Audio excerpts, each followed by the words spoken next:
Alright, this week I thought we'd discuss mass-produced food and whether the fruits and vegetables that you buy at the supermarket are as nutritious as what you grow at home. Whilst discussing that, I'll show you what we've been growing here over the past 3 years. Supermarket fruit and vegetables look great, but are they as nutritious as what we grow at home? Or has the early packing, the long journeys and the cold storage stripped the life out of them? That's the unsettling question behind much of what we see in the supermarket. The produce may look fresh, glossy, and even perfect, but perfection can be deceptive. At home, the process is simpler and more natural. We build soil with compost and mulch. We pick food when it's ready, not weeks in advance. Big farms often do the opposite, growing in tired soils, topped up with fertilizer, and storing produce for long stretches before it reaches us.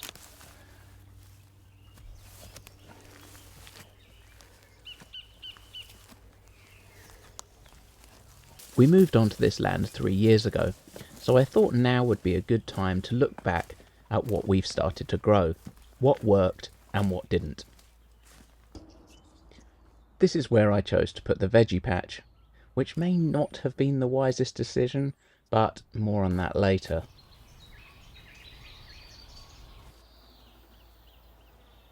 The soil was pretty poor, mainly just heavily compacted clay. Clay actually holds a lot of nutrients, but plants can't access them easily, especially when the ground is so hard packed that the roots can't penetrate.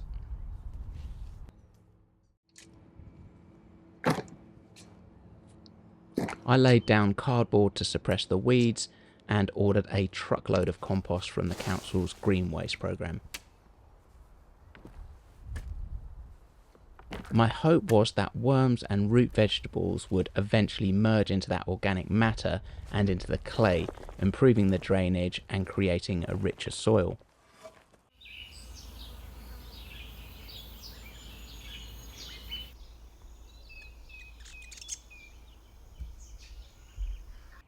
The pathways are made of wood chip, which will again feed the soil and help with drainage.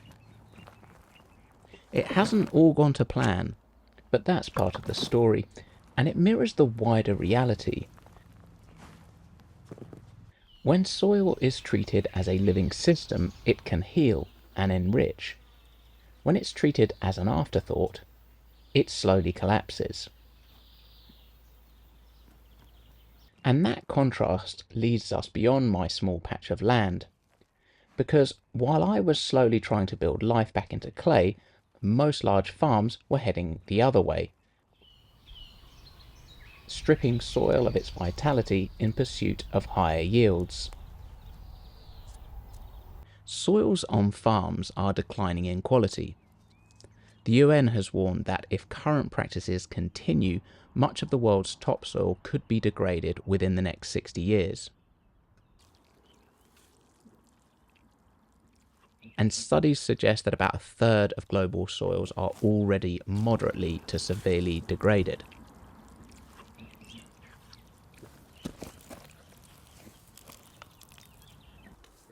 I planted about 50 fruit trees shortly after moving onto the land.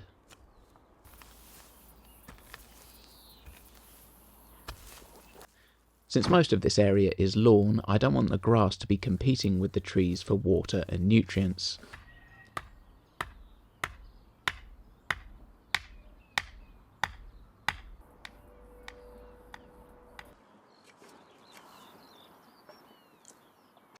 So I'm stripping away the turf, putting down cardboard to prevent it growing back, and adding compost and wood chip.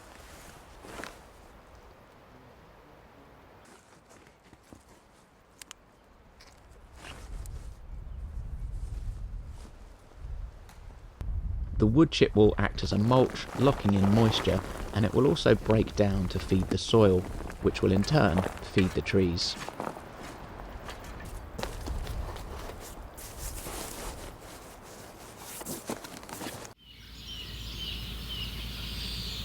When you think about what's going on in the soil, It's an exchange. Plants capture sunlight through photosynthesis and turn it into sugars. They release some of those sugars through their roots, feeding a vast underground network of fungi and microbes.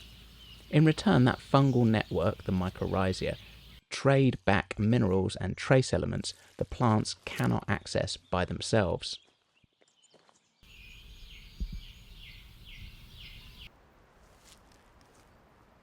It's a living economy beneath our feet, and it produces nutrient-rich plants.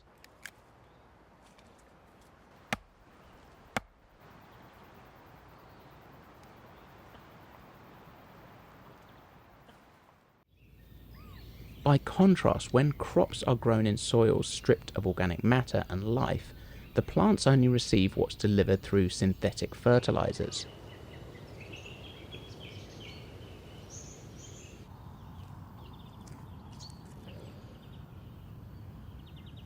They get their hit of NPK, but little else.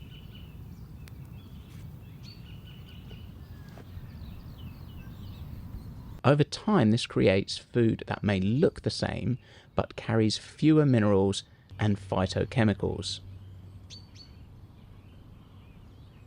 So the food looks alive, but the soil it came from might not be.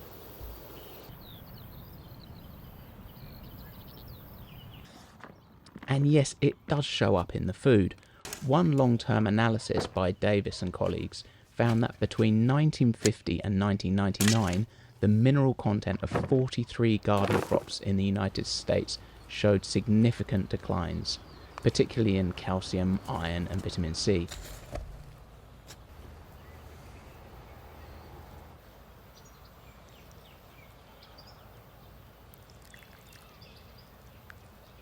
Other reviews have echoed this, noting similar drops in protein and key micronutrients across staple fruits and vegetables. And here I'm just comparing fruits and vegetables, whereas heavily processed foods would be an even starker comparison. Feeding an enormous global population isn't easy, and in many ways modern farming has succeeded. Billions of people are fed who might otherwise go hungry. On the one hand, we should be grateful for that achievement, but on the other, we have to admit that something has been lost. Flavour, vitality, and perhaps some of the nutrition that connects back to the soil itself.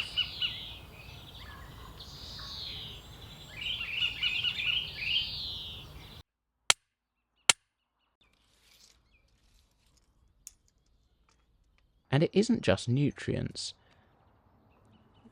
Freshly picked produce from diverse soils carries microbial communities. Tiny bacteria and fungi that play roles in our gut health and our immune system.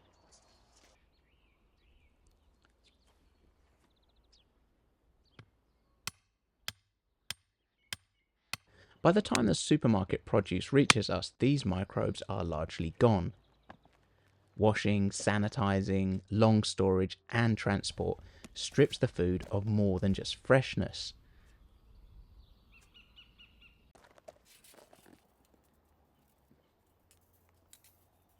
They strip away living biology. This could be the heart of the problem. The food still looks alive, but the life has been stripped out. In a garden, the equation is different. Soil is fed with compost, organic matter, mulch. Diversity is encouraged. You pick your food when it's ripe, minutes before eating it, rather than weeks before and stored in a cold warehouse.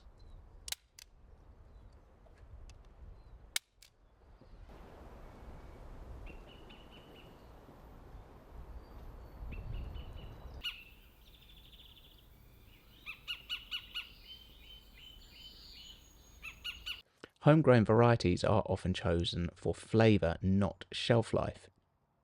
All this adds up to a product that is closer to what humans evolved eating.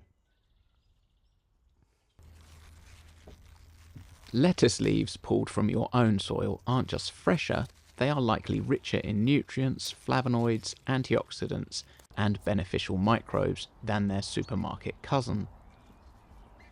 And even if the numbers were the same, the taste and immediacy matter. We become part of the cycle: soil, seed, harvest, meal, compost.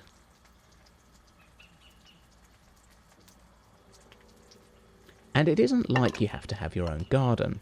Farmers markets and local growers offer a middle ground, food that's fresher, seasonal, and more likely to come from living soils.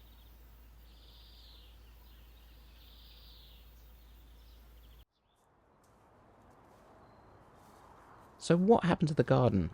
Well, as far as fruit trees go, they're doing really well.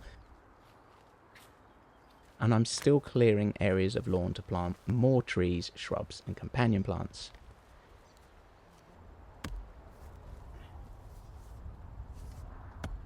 And as for the veggie patch, this started out well, but produced less and less each year. So this year I am taking extreme measures and I'm moving the entire thing. If you're interested to know what happened, let me know and I'll do a follow-up video next week. I'm by no means an expert on this stuff. I just enjoy kind of tinkering around in the garden and finding things out for myself. So if you've got anything that you'd like to contribute to the conversation, put it down in the comments. I would really love to hear from you. Thank you so much for watching, and I'll see you next week.